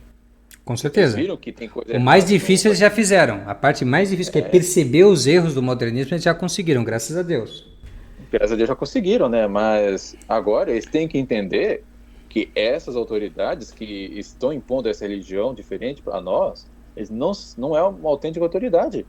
Exatamente, não pode ser igreja. Se for a igreja, acabou toda a nossa devoção à igreja, toda a nossa fidelidade à igreja, se torna algo vazio, porque se a igreja errou hoje, como está errando desse jeito, por que não estava errada ontem também? Sim. Porque esse é o argumento dos modernistas. Modernistas, qual que é a interpretação deles da igreja no passado? Eles interpretam que os papas, como Pio IX, por exemplo, eles combateram a revolução, eles combateram o liberalismo, porque eles tinham uma mentalidade ainda monárquica, monarquista, ultrapassada, aristocrática, totalitária, etc. E foi isso que fez com que eles dissessem essas coisas. Então, o mesmo argumento que os modernistas usam contra os papas do passado, os tradicionalistas RR usam contra o que eles chamam dos papas do presente, ou seja, eles vão dizer que eles têm uma mentalidade democrática, liberal, é a mesma coisa. Mas o que esconde esse tipo de mentalidade? Uma falta de fé. Você já não acredita. Você já não acredita que aquele ali é o vigário de Cristo. Assim como os modernistas já não acreditavam no papado antigo, os tradicionalistas já não acreditam nesses papas aí. Só que eles ainda continuam reconhecendo por respeito humano, por várias razões, entende? Que a cada um cabe refletir aí qual é o motivo, mas assim, não é baseado na doutrina da Igreja Católica, que não admite esse tipo de conduta. Sim. Então, o que eu posso fazer aqui é convidar, né, se tiver alguém que é dessa posição, nos ouvindo aqui, eu convido, né, a fazer essa reflexão. Tipo, o mais difícil já fizeram, né? Como você disse aí, né? Que é perceber os erros do modernismo, perceber que a missa nova é má. Ótimo, a gente aplaude, é um grande passo. Agora, tem que perceber que essa hierarquia, uma hierarquia assistida pelo Espírito Santo, não pode fazer isso. Não pode fazer isso. Perfeito. Isso é de fé. E outra coisa, né? Já rejeitam a doutrina do Vaticano II, já rejeita a disciplina, pelo menos em partes, já rejeita a moral, já rejeita a missa, os sacramentos. Agora o que falta para perceber... Agora, qual a diferença entre rejeitar tudo isso e rejeitar a autoridade de um falso papa? O que é que vai mudar na vida? Não, eles já são sedevacantistas na prática. É o que eu estava dizendo no último vídeo que saiu aí no Controvérsia. Já são sedevacantistas, só falta a pessoa dizer. Só isso, realmente abrir o coração, né, e dizer o que realmente já faz, né? Confessar realmente, olha, não tenho eles como papas, porque se eu tivesse como papas, eu iria seguir as doutrinas que eles ensinam, igual eu sigo ali a de Pio XII, de Pio XI, de São Pio X, etc. Sim, eles têm que perceber isso. Se essa é a hierarquia, a verdadeira hierarquia, vocês não teriam por que rejeitar a missa da paróquia. Vocês iriam ter nenhum problema. Entendeu? Não teriam que se crismar sob condição com o bispo da fraternidade ou da resistência, porque confiariam no sacramento da crisma do bispo modernista. Tem que ser assim, claro, senão é uma questão de coerência. É questão de coerência. E outra coisa, né, suplência de jurisdição se essa hierarquia é toda válida, né, com centenas de milhares de padres, milhares de bispos, né, então cadê a suplência de jurisdição? Qual é a necessidade? Não tem necessidade, já que é tudo válido. Eles reconhecem, né, a validade da sagração episcopal modernista. Eles reconhecem. Perfeitamente. Tá, se reconhecem, então por que não vão se crismar com o bispo aí? Claro, já não existe. Então, o reconhecimento é só verbal, ele não é um reconhecimento de verdade. É só mesmo para dizer, só para dizer que é seu, né? Só para ter um papa para dizer que é seu, mas não representa nada. Não quer dizer nada. Vai se crismar com o bispo tradicional porque a cerimônia é mais bonita? Isso. Ou porque dá uma garantia. E se for com Bergoglio ainda por cima, e se for com Bergoglio tem um rito diferenciado. Tá, se você se der o trabalho de ir lá no Vaticano, em vez de receber um tapa, é um beijinho. Né? Que ele tem esse diferencial. É um diferencial. Ele não dá mais tapa. Tapa não fica legal, assim, porque o tapa é muito violento antigamente, né? Imagina bater na pessoa quando vai receber o sacramento. Então o Bergoglio dá um beijinho já. Até mais suave. Tudo mais suave. Então, é o convite que eu faço, né, para refletir esses pontos aí. Perfeito, senhor Luciano. Muito obrigado. Muitíssimo obrigado pelas considerações, por trazer também o seu testemunho, que, sem dúvida, vai iluminar a muitas pessoas, né, e vai ajudar também, o senhor falando da sua história, também vai apontando caminhos aí para as pessoas talvez poderem começar a se questionar, procurar se aprofundar a respeito dessa questão. Afinal, o que aconteceu com a igreja depois do Concílio Vaticano II? Realmente, essas coisas, essas mudanças podem ter vindo da Santa Madre Igreja, do Romano Pontífice, do Santo Padre o Papa, ou isso vem de um outro lugar, isso vem de uma outra fonte, e aí, claro, nós sabemos que existem as respostas, né? É só procurar realmente, quem procura vai achar.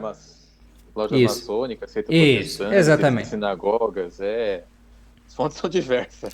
São essas fontes aí que a gente sabe que são fontes envenenadas e que não podem realmente a igreja, né? Cristo Bom Pastor, em seus muitos instrumentos na igreja, com seus vários órgãos, no magistério, na pessoa do Papa, dos bispos, eles não podem nos conduzir para fontes envenenadas, mas sim para aquelas águas frescas que vão nos alimentar, nos refrigerar e assim nos dar o vigor que nós precisamos para chegar até o porto da salvação, até a vida eterna. Então, caro Luciano, muitíssimo obrigado. E como é que fica agora as perspectivas? Então, o senhor estava trabalhando ali no Traditalk, não é? Ajudando Sim, eles lá. E aí, como que são as perspectivas? O senhor pretende fazer algum trabalho, alguma coisa com relação a esse tema? sim. Inclusive, eu gravei um breve vídeo eu gravei um breve vídeo para eles, né? Uhum. Para esclarecer a situação. Eu digo o que eu disse lá, eu digo aqui também. Sim. Eu sou grato a eles, né? Pela essa oportunidade de trabalhar em um apostolado público assim, entendeu? Uhum. Porque eu realmente aprendi muitas coisas com as gravações. Eu fiz amigos, né? Eu não sei se vou continuar sendo meus amigos, mas Uhum. da minha parte, eu não vou me opor a fazer amizade, a manter a amizade, Sim. entendeu?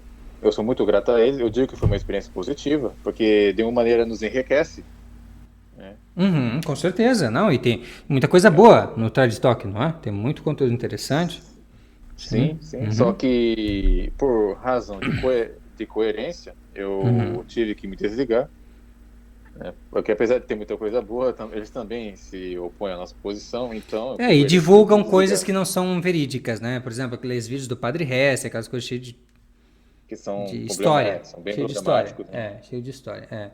Porque Então, eu mesmo revi, né, alguns aí, eu vi que conflitam com o que eu estudei esse tempo todo. uhum. Mas podemos dizer que a maioria dos vídeos eu acho que são úteis, sim, né? Os vídeos, Aham. por exemplo, com o professor Marcelo Andrade, Sim. com o Evandro de Souza, do canal Medieval, né? Tem coisas Uhum. interessantes, mas é isso. Por causa de coerência, eu tive que me desligar. Sou grato a eles de coração. Eu deixo aqui Ótimo. todo o meu agradecimento e eu estou sempre disposto, né, a manter a amizade. Só que a minha direção agora é outra, né? Aham. Então, por enquanto eu fiz um site onde eu componho textos, né, a Uhum. partir do meu estudo particular, tá? Não vão pensar que eu já seja a grande referência do Sede Vacante Eu não sou longe disso, entendeu? O que eu faço é apenas repetir o que aprendi, tá? Mas Uhum. é dentro da minha perspectiva. E, Tem hoje nome gravamos. esse site aí já tem nome? Como é que as pessoas Sim, podem sim, encontrar o senhor? Sim. assim, é católicorefratário.org, tá? Eu Ótimo. mando o link depois. Uhum. Perfeito. E, hoje gravamos um podcast, né? Quando for oportuno, podemos gravar outros também, Isso, quem quando surgir sabe? alguma oportunidade, alguma polêmica, alguma coisa aí, a gente Sim, convida o sim, senhor, fazemos uma equipe aí. Talvez a gente claro. pode chamar mais algumas pessoas. Sim. Eu sou um recém-saído da posição RR, tem muita coisa fresca na minha cabeça, Uhum. né? Então, aproveitar, né, enquanto está Claro, com fresquinho, né? certeza. Mas é isso, eu estou à disposição, né, à sua disposição também, Muito quando obrigado. quiser. Uhum. Perfeito, Mas é então. isso, né? É isso. Eu sou muito grato pelo convite, né? Imagina. E eu espero ter sido útil e repito aqui o convite, né, a todos que ainda não são nessa posição, para ao menos refletir e questionar tudo que vocês estudaram, tudo que vocês viram, porque porque nós expusemos aqui, né, que tem muita coisa problemática na Verdade. posição, tem muitas coisas nada confiáveis em certos Uhum. trabalhos escritos por autores da posição RR que deturpam muita coisa para justificar essa posição.